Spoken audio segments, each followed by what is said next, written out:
नमस्कार, आप देख रहे हैं रियल एक्सप्रेस। देश दुनिया की बड़ी खबरों में आपका स्वागत है।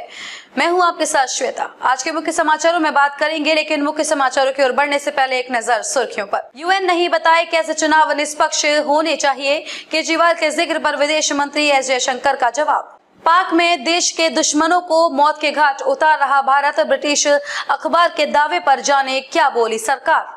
महाराष्ट्र में कुछ भी हो सकता है, एनडीए इंडिया गठबंधन में कांटे की टक्कर, हैरान कर रहे सर्वे के आंकड़े।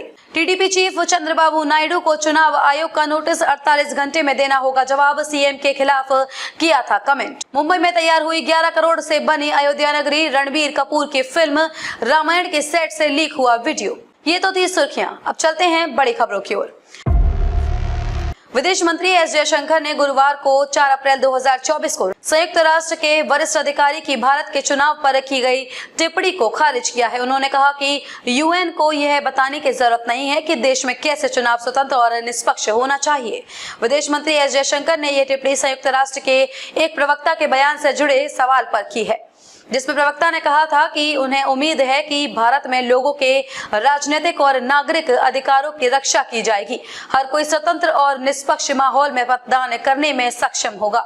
लोकसभा चुनाव में अपने मंत्रिमंडल सहयोगी और बीजेपी उम्मीदवार राजीव चंद्रशेखर के लिए प्रचार करने तिरुवनंतपुरम पहुंचे। जयशंकर ने कहा कि संयुक्त राष्ट्र अधिकार ने पिछले सप्ताह एक प्रेस वार्ता के दौरान एक भारी भरकम सवाल के जवाब में भारतीय चुनाव पर टिप्पणी की थी।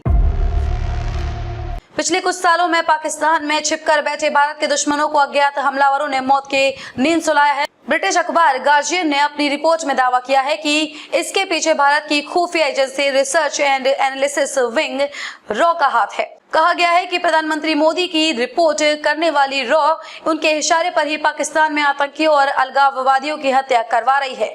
अब इस पर भारत ने भी जवाब दिया है। गार्जियन की रिपोर्ट में कहा गया है कि अब पाकिस्तान में हो रही हत्याओं को लेकर सवाल हुआ तो भारतीय विदेश मंत्रालय की तरफ से सभी आरोपों से इनकार किया गया। मंत्रालय ने कहा कि पड़ोसी मुल्क में हो रही हत्याओं में भारत का हाथ होने की बात झूठी है। इस मामले में दुर्भावनापूर्ण भारत विरोधी प्रोपेगेंडा फैलाया जा रहा है। मंत्रालय ने विदेश मंत्री सुब्रमण्यम जयशंकर के जरिए दिए गए उनके उस बयान को फिर से दोहराया कि दूसरे मुल्कों में टारगेट किलिंग भारत सरकार की पॉलिसी नहीं है। लोकसभा चुनाव से पहले एबीपी न्यूज और सी वोटर ने महाराष्ट्र में लोकसभा चुनाव 2024 को लेकर सर्वे किया। इस सर्वे में एनडीए और इंडिया अलायंस को झटका लगा है। प्रधानमंत्री नरेंद्र मोदी मिशन 400 पार पर काम कर रहे हैं। यह टारगेट बड़ा है, इसीलिए चुनौतियां भी बड़ी हैं। ऐसे में पीएम मोदी दक्षिण राज्यों पर ज्यादा फोकस कर रहे हैं। हालांकि उनकी नजर 48 सीट वाले महाराष्ट्र पर भी बनी हुई है। यही वजह है कि वह सूबे में 10 अप्रैल को रैली का चुनाव प्रचार की शुरुआत करेंगे। पीएम मोदी महाराष्ट्र में एक के बाद एक 18 रैलियां करेंगे। पीएम मोदी की महाराष्ट्र में होने वाली रैलियों से पहले एबीपी न्यूज और सी वोटर ने एक सर्वे किया है।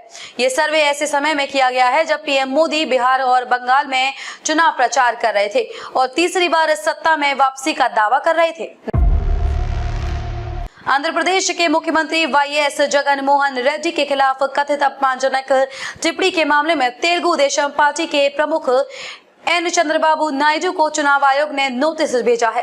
इलेक्शन कमीशन ने आदर्श आचार संहिता का उल्लंघन के इस मामले को लेकर नायडू से 48 घंटे में जवाब मांगा है। आयोग ने एन चंद्रबाबू नायडू के खिलाफ ये कार्यवाही 31 मार्च को दिए गए भाषण को लेकर की है। नायडू ने कथित तौर पर चुनावी रैली में सीएम जगन मोहन रेड्डी के खिलाफ राक्षस, जानवर, चोर और कई अन्य आपत्तिजनक शब्द का इस्तेमाल किया था। इसको लेकर लीला पी रेड्डी और अन्य लोगों ने इलेक्शन कमीशन से शिकायत की थी। फिर आयोग ने इसको लेकर नायडू को नोटिस भेजा। रणबीर कपूर के much awaited period drama film Ramayana की शूटिंग शुरू हो चुकी है। जब से इसकी घोषणा हुई है, ये फिल्म लगातार खबरों में बनी हुई है। फैंस रणबीर कपूर को राम के अवतार में देखने के लिए एक्साइटेड हैं। इसी बीच अब फिल्म के भव्य सेट से एक वीडियो सामने आया है जो तेजी से सोशल मीडिया पर वायरल हो रहा है। रामायण के सेट से लीक हुआ वीडियो, इस वीडियो को रणबीर कपूर ने फैन पेज से शेयर किया गया है, जिसमें पुराने जमाने के महल की तरह सुनहरे पिलर देखने को मिल रहे हैं। मुंबई में राम की नगरी अयोध्या का सेट तैयार करने के लिए मेकर्स ने पानी की तरह पैसा बहाया है। 11 करोड़ में तैयार हुआ सेट। रिपोर्ट्स के मुताबिक इस भव्य सेट को बनाने में मेकर्स ने 11 करोड़ रुपए खर्च किए हैं। अब जाहिर सी बात बात है कि इस बिग सेट फिल्म के लिए सेट भी काफी ग्रैंड तैयार किया जाएगा। खबरें हैं कि नीतीश तिवारी इस फिल्म को 3 भागों में बनाएंगे। कैसे लगे समाचार कमेंट करके जरूर बताएं। वीडियो पसंद आया हो तो लाइक कीजिए। देश और दुनिया की खबरों के साथ अपडेट रहने के लिए चैनल को सब्सक्राइब करें। खबरों में अब तक के लिए बस इतना ही। फिर होगी आपसे मुलाकात कुछ ऐसी बड़ी और खास खबरों के साथ। तब तक के लिए नमस्कार और देखते रहिए रियल एक्सप्रेस न्यूज।